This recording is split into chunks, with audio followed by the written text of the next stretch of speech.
forward button. Red one? Okay. Everybody's done this today, probably. Good. Okay. So I think we're all on the same page in awareness around teamwork and how much it has a role to play in medical errors. At this point in medical training, 3/4 of our medical students receive training in team training and in simulation. Any of these educational tools are evaluated in various means, but for most intensivists, in terms of outcomes of an educational tool, rather than reactions from the learners or them declaring their new knowledge and abilities, it's more important and more relevant to us that they're demonstrated in terms of results, both patient-related outcomes and organizational-related outcomes. So we're going to focus on those today.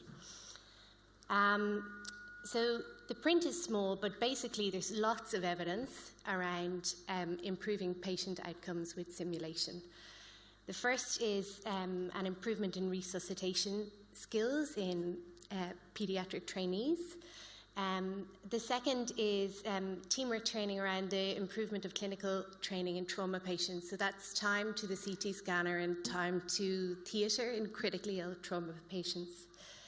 The third is a reduction in hypoxic ischemic encephalopathy in neonates based on simulation training. And the last one is reduction in central line associated bloodstream infections through simulation training. There could be slides and slides of these. In terms of organizational training, there are lots. In particular, ones that are, I think, relevant to us is demonstration and improvement in times to critical points in patient care. In particular, we mentioned before theatre, but also in this group, another study around transfer of critically ill trauma patients to theatre who are critically hypotensive. In terms of skills, so the skills aspect of simulation is slightly different, isn't it? We're looking at more lower fidelity simulation perhaps in this model, plus web-based learning, plus subsequent high fidelity simulation. In our training, as mentioned earlier, we now have echocardiography as part of our training. Also, there's an expectation of competency around ultrasound, and simulation has been used in this area and has improved ultrasound performance at the bedside. Similarly, from bronchoscopy models, we've now got a bronchoscopy model hopefully coming to our unit where we can use it for a refresher or retrainer pre-doing an actual bronchoscopy on a patient. In terms of what it might work for, so we've talked about skills. One of the other areas that it might work for is developing checklists. So the first study there is testing whether checklists work in theatre, so testing theatres under emergency scenarios with or without a checklist.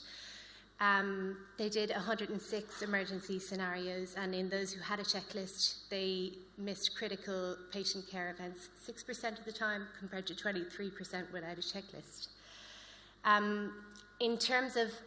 So that's proving checklists work. The second point where it might be useful in terms of checklists is developing a checklist. So running a checklist through a simulation to make sure that it fits the organization, which is what the Starship group did with their endotracheal intubation checklist. They ran it through multiple times and got loops of feedback from participants in terms of how it fit the organization and how it fit their job description for endotracheal intubation.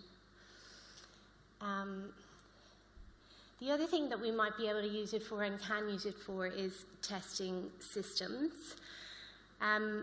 One of our most complex areas in intensive care, emergency and theatre is the massive transfusion or persistently hypotensive patient. in this study, they found that in order to do that process correctly and safely without increasing risk to the patient, it involved 19 critical steps, which I think just demonstrates how complex some of our systems are. And so they ran those 19 critical steps through simulation. They identified latent threats and then developed subsequent focus groups to improve outcomes for that particularly complex situation. The second group is, again, running teams through pediatric emergencies and identifying through those scenarios latent threats within the organisation, which is what we tend to find actually every time we do a simulation in ICU or elsewhere. And the third is Vic Brazel's paper on translational simulation. I think the key to making use of simulation in our environments is rather than setting up cases that we think might be interesting, focusing on problems that we have within our organisation. For example, blood transfusion that's pretty tricky, pediatric emergencies that are really difficult to deal with, focusing on problems and working them through the tool of simulation to improve systems. So in terms of, they're the things that we might use simulation for. In terms of what works in simulation, this is probably the best paper around the evidence of what works and doesn't work. It's a meta-analysis of team training in healthcare, and they look back again at this criteria for evaluating an educational tool, Kirkpatrick's, and look at each aspect of simulation, seeing what works and what doesn't work. I thought it's a big paper. There's some interesting points in it for us, I think. So previously, I had always understood that if you're going to teach something or focus on something, you should do it through multimodal learning. So you should have written tools first. You should then go through a teaching module and then perhaps do a sim. In fact, they didn't have particularly big benefits in doing multimodal versus single mode and focusing on simulation when trying to deal or approach a particular problem. The other thing that they looked at was how one of the issues with simulation is how hard it is to set it up, how labour intensive, how time intensive it is to set it up. And they looked a little bit around needs in terms of high and low fidelity. It's interesting that not all of the human factor and team factor training necessarily needs to be high fidelity. So not everything in the room needs to be perfect. That is probably less true when it comes to using simulation to evaluate, for example, or to practice a surgical skill. The higher the fidelity in that situation, the better, because you're going to get the hands-on troubleshooting. Trainees versus clinicians and low acuity versus high acuity, the educational value of simulation applies to all of those groups. So we often find when we come out of these things that the medical students really are very enthusiastic about them and the clinicians less so, or perhaps the consultants versus junior trainees have varying enthusiasm. But in fact, their learning coming from that is different, but of equal value in both groups, in that the more experienced trainees also get a lot of value out of simulation. The high acuity units also get a lot of value out of it. I thought I'd just touch on this aspect because it would be a relatively new aspect for our unit and elsewhere. So clinical debriefing is focusing on real events, as you know. The aims of clinical debriefing are multifocal. One of the aims is clinical factors, clinical problems. The other aim would be the psychological well-being of the group and identifying latent threats within the organisation or points of improvement. So this is in particular focusing on clinical debriefing to improve quality of cardiopulmonary resuscitation. They had a period of review of cardiopulmonary resuscitation. They then did a period of, so without debriefing, and then they had a period of debriefing and then a subsequent review of cardiopulmonary resuscitation. In the patients who were more than 8 years old, they were able to use feedback in terms of depth of compressions from monitoring and arterial lines, not validated in the younger group. The primary outcome was hospital survival, and in the group where they had debriefing, the hospital survival was improved. And the secondary outcome was depth of compressions, rate of compressions, lean on the chest, or lack of lean on the chest, and that was also improved. I think the challenge in terms of clinical debriefing is the emotional involvement of the participants, so being very careful that this is about the best interests of the patient.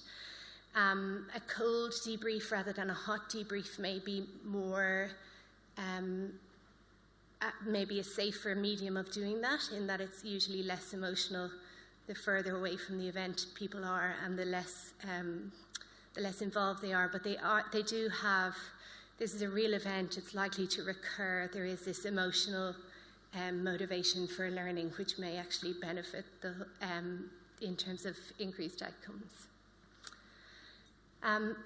Other factors around clinical debriefing. So this paper looks at evidence around clinical debriefing, what is important, and that paper have also developed a nice debriefing tool. It's important that the organisation are supportive of the debriefing, that the team leaders involved have some knowledge around providing safety in debriefing. It is useful to have objective indicators of performance if performance is the goal of the debrief, such as perhaps the resus scribes notes in terms of timing of critical events. It's important to invite all staff, and you may get some of your most valuable input from unexpected corners. That we use it to improve systems, so record the suggestions and follow up on the suggestions. In terms of clinical issues, use the governance pathways to follow up and improve, so it functions within the system of the hospital, and using both, including both clinical and psychological factors. The psychological factors, again, can be supported by your employee well-being structures within the hospital, and perhaps having attendance of your social worker or psychologist. And having somebody there who can resolve and address the clinical aspects of the case can be very helpful for the group, and also help to identify ongoing issues that need following up. So that's it. Have you got any questions?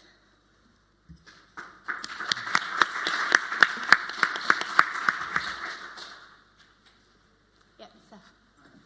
I'll give you this first.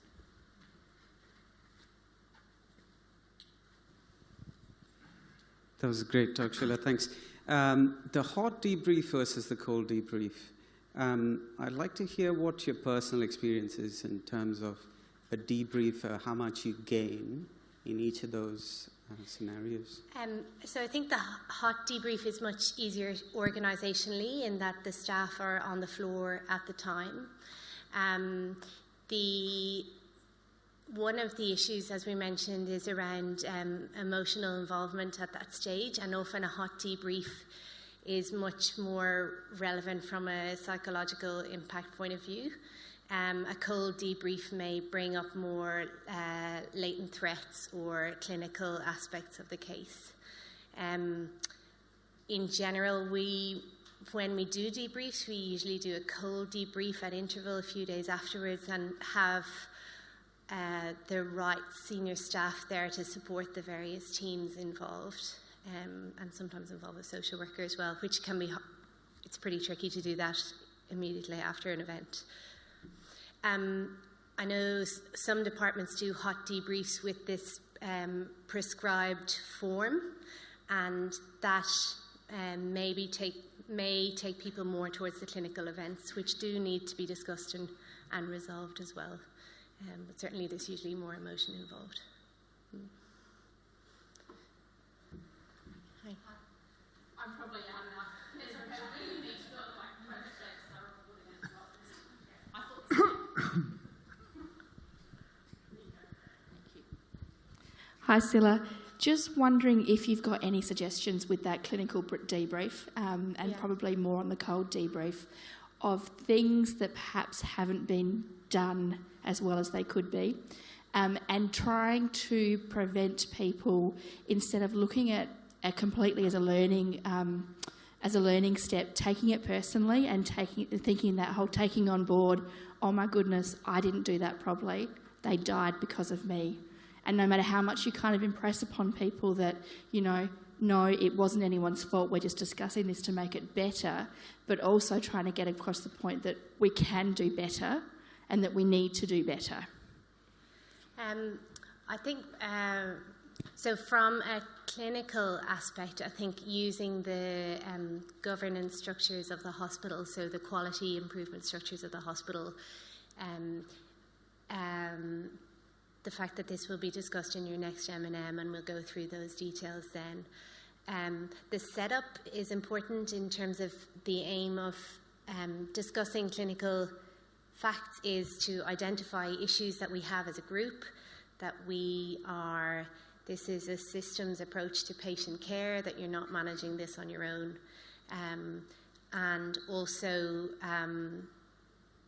I know that our social worker often reiterates people's mental health plans around these events and how they cope with things as an individual as well.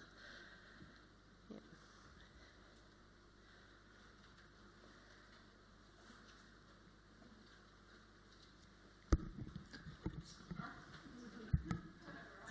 Sorry. Thank you for your talk. I guess I'm just interested in the timing of debriefing from the perspective was raised earlier in the Congress that sometimes they're timed around the suitability for certain groups of people, but a lot of your vital staff, as you said there, can't make that time. So the practice where it's one debrief over a session, over something that's happened, do you have an opinion around that? Often this actually comes to Yvette to organise timing-wise in our unit, because she's our clinical nurse coordinator and complex care coordinator. But so depending on the needs of the group, usually is how many debriefs we might do, in particular with patients who are in the unit a long time, who are really well known to staff. Often that means more than one debrief. In very unexpected events where there were adverse outcomes, often that means more than one debrief at different times a day. We've probably got and I don't think we do this perfectly as yet. And we often miss things. We've probably got time for one more question if someone has one.